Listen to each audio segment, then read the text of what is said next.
גדלתי בנתניה, בשכונה שנקראת אזורים. הייתה שכונה בעיקרון שכאילו רק אתיופים. אני נועם בן פורת, והחלטתי לעזוב לגמרי את המסגרת של הבית ספר באמצע כיתה י"א. בעיניי לעשות הכל לחייל זה לא לוותר לו, כי הוא ויתר על עצמו מזמן. בגיל 12 גיליתי שאני לא יהודייה. בפנים אתה יודע שאתה יהודי, אבל אין משהו שהוכיח את זה. עליתי לפני שנה מקולומביה. אני לא רוצה סתם ללכת לארץ רק כדי לבקר, אני רוצה להגיד שזאת המדינה שלי.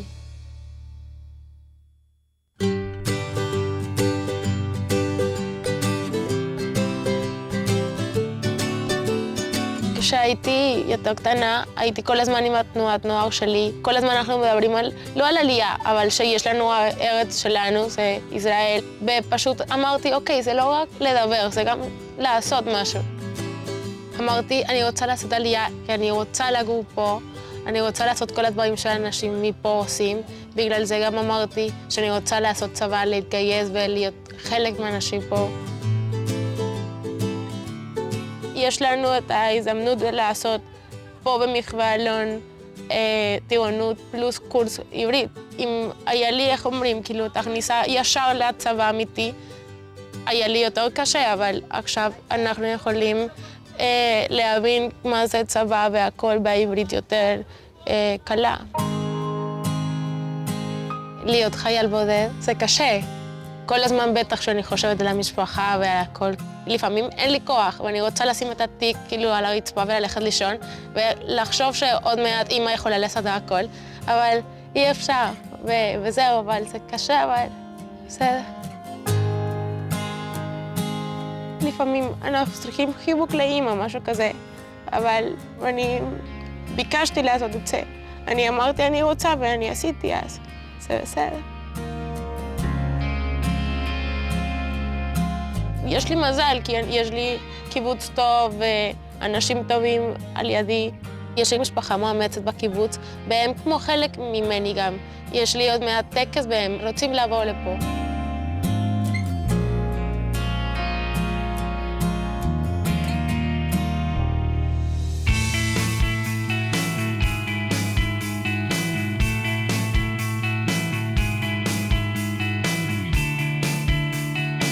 כשעזבתי את הלימודים לא חשבתי באותו רגע על ההשפעות. אתה יודע, הייתי עם חברים יותר וכאלה דברים. זה כנראה הדברים שחיפשתי.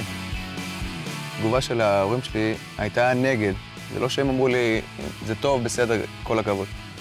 הם היו נגד זה שאני אעזוב את המסגרת, אבל הם כיבדו את הרצון שלי לא להיות במסגרת. עם השנים, עם 3 שנים שעשיתי את השירות, אני מבין, אני יוצא לאזרחות, ומה אני הולך לעשות?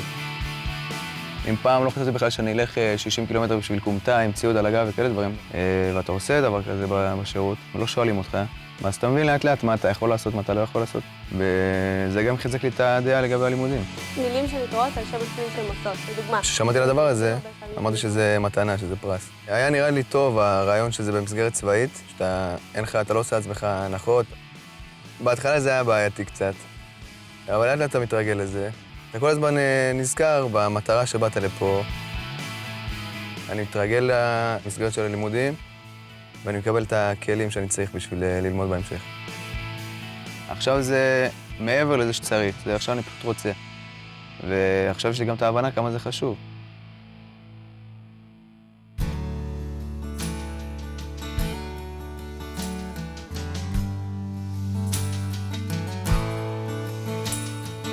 פלוגת צה"ל זו פלוגה שהיא פלוגת טירונים, באים אליה חיילים בעלי סעיף נפשי. הביטחון העצמי שלהם, הערכה העצמית שלהם מאוד מאוד נמוכה. הרבה מהם עם קשיים, הרבה מהם תלותיים. זה חיילים שלרוב בגלל הבעיות שלהם, או בגלל הסעיפים שלהם, נורא עטפו אותם, ולא דרשו מהם יותר מדי. בדממה, לאכול, ברגע שנגדיע, אני אגדיע. חיילים מגיעים לכאן, ביום הראשון שלהם, הרבה מהם פיזית בוכים. איך אני אעשה את זה? איך אני מסוגל? די, בחיים לא דרשו ממני דבר כזה. הדבר הכי קשה לי היה לשבת עם החייל, לשמוע את הדברים, והדבר הראשון שאתה רוצה לעשות זה לחבק, לטפוח על השכם, להגיד יהיה בסדר. כמפקד, אתה כן צריך להראות סימפתיה לחיילים, אבל אתה גם צריך נורא לדרוש מהם.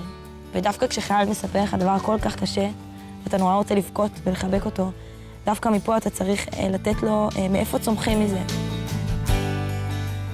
אנחנו בעיקר דורשים מהם הרבה כדי שהם יראו שהם מסוגלים, ובסופו של דבר יסיימו את התורנות הזאת ויגידו, אנחנו לא מאמינים שעשינו את זה.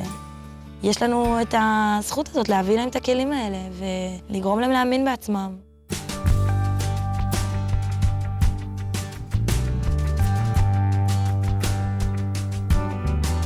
עליתי לארץ בשנת 99, בגיל 7. יש הרבה אנשים שעד עכשיו לא יודעים שאני כאילו לא נחשבת יהודייה. כל השנים כן האמנתי בזה, ויש לנו חינוך מהבית והחגים והכל.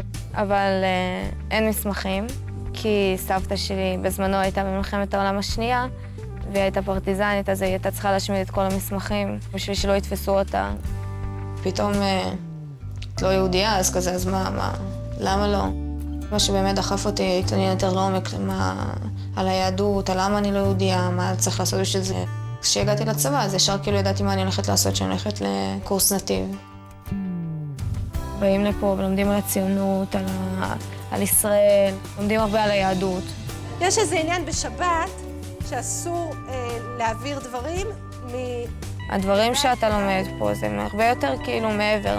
זה נותן הרגשה, זה משנה את כל החשיבה הקורס הזה. זה נותן לך להתבגר.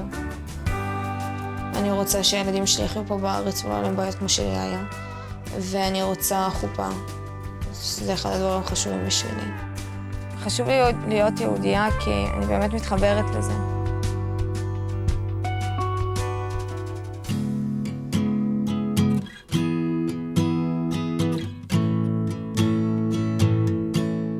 היינו בשכונה שרק אתיופים.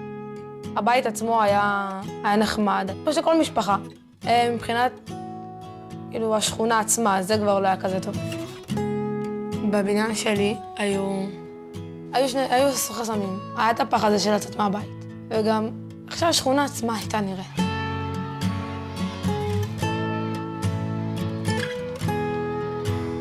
הרגשתי לבד בעצבים שהדברים לא שונים.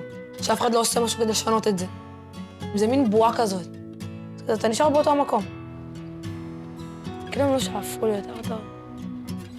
כאילו לא עניין אותם שיש משהו מעבר. נותן לך הרגשה שאתה לא שווה משהו, שכאילו לא יצא ממך כלום. היו מצבים שהתכחשתי לזה, שאני בת לעדה האתיופית.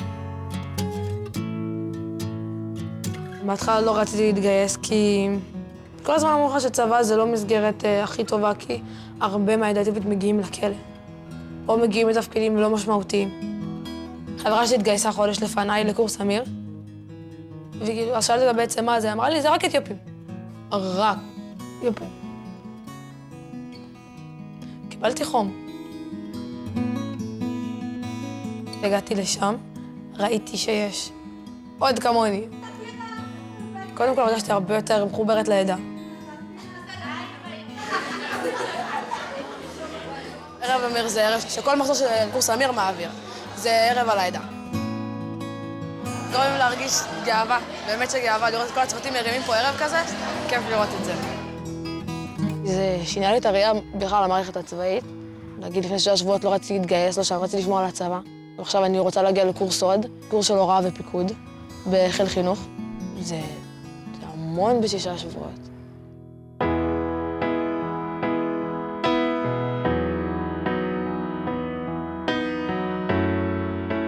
בטקס הראשון, כאילו, בטקס ההשבעה, הייתי כאילו כל כך לבד ואמרתי כאילו, וואו, אין לי כלום פה בארץ, ובכיתי ועכשיו זה רק כאילו לי עצמך וזהו.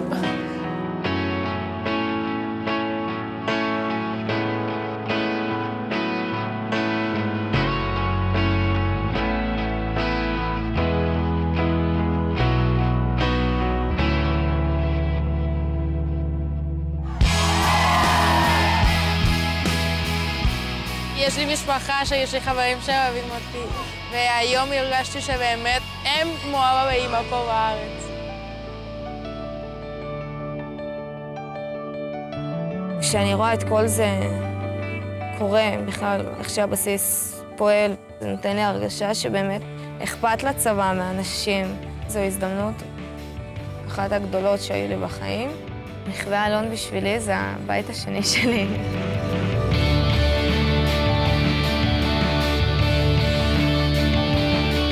הסגל פה הוא סגל מאוד מיוחד. הם באו לתת. בכל דבר רואים את הרצון לעזור ושיהיה לכל חייל טוב. נתתי הכל בשביל הצבא, בשביל המדינה, ועכשיו מחזירים לי. בקורס שלנו פשוט מחזירים לנו בחזרה. מה שגורם לי לאהוב את זה, לרצות את זה, זה פשוט כי זה ההזדמנות שלהם. בסוף, כולם באים אליך ואומרים לך תודה וכמה שהיית בשבילם, וההורים מנשקים ומחבקים וזרי פרחים, ואת לא מבינה מה עשית לבן שלי ואיזה שונה הוא. זה זכות, זה משהו שאתה לא תקבל בכל מקום. באמת שהמפקדות התייחסו בצורה מדהימה לכל אחד ואחד מאיתנו. רואים שאכפת להם מהעתיד שלנו, ממה שיהיה איתנו. את זוכרת מה אמרת לי? מה את רוצה להיות? ששאלתי אותך? כן, המפקד שאמרת שאני צריך לקורס סוד.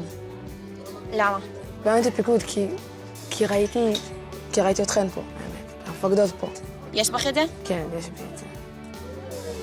את בקורס. באמת? באמת?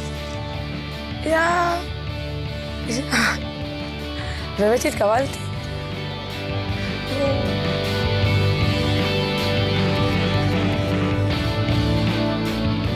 לא נראה לי שיש מילים שאני אוכל לתאר את הרגשה, באמת. לא נראה לי שיש. באמת, הקורס הזה שינה הרבה. זה 6 שבועות ששינו אותי באמת מאלף עד תו.